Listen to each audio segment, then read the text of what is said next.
সোনার পালঙ্কের ঘরে লিখে রেখেছিলাম দ্বারে, যাও পাখি বলো তারে, সে যেন ভোলে না মোরে, সুখে থেকো ভালো থেকো।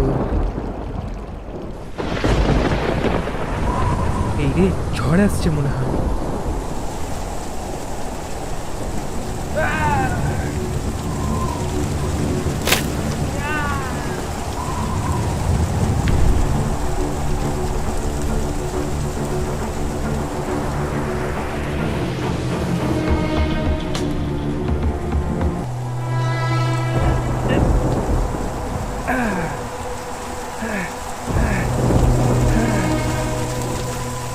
কেউ আছেন?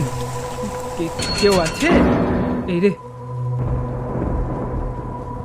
নদীর উপরে আকাশ কে ওখানে? ওরে, নদীর ওপারে পাখির বাসা, মনে বধূ বড় আশা।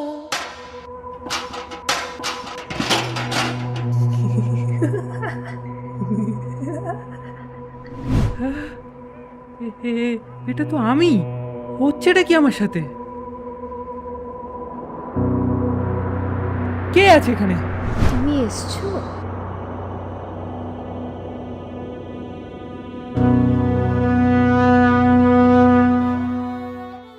এই দেখো, এটা তোমার জন্য। কি গো এটা?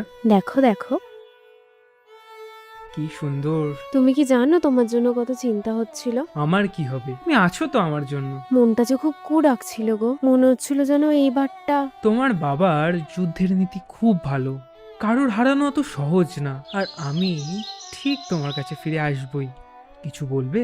বিয়ে করবে আমাকে? মহারাজা মানবে না গো আমাদের এই সম্পর্কটা। আমি আর তুমি একসাথে অন্য কোথাও থাকবো?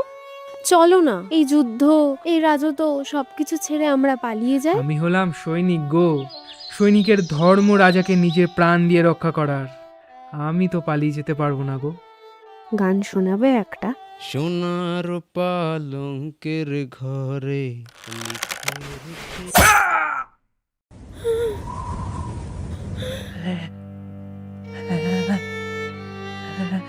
পেয়াদাদের রাজা হওয়ার স্বপ্ন দেখতে নেই। বাবা, ওকে ছেড়ে দাও, ওকে ছেড়ে দাও। ও কোনো স্বপ্ন দেখেনি, ও কোনো স্বপ্ন দেখেনি বাবা। সব সব আমার ভুল বাবা। আচ্ছা বেশ, ছেড়ে দেব। তুমি চাইছো যখন ছেড়ে দেবো।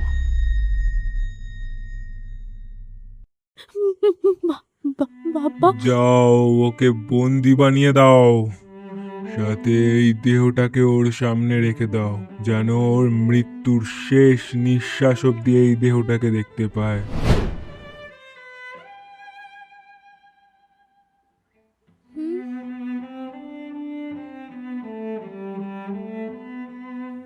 কত বছর আটকে ছিলাম আমি জানি না এখানে। আমি অপেক্ষা করেছি, আমি জানতাম তুমি আসবে।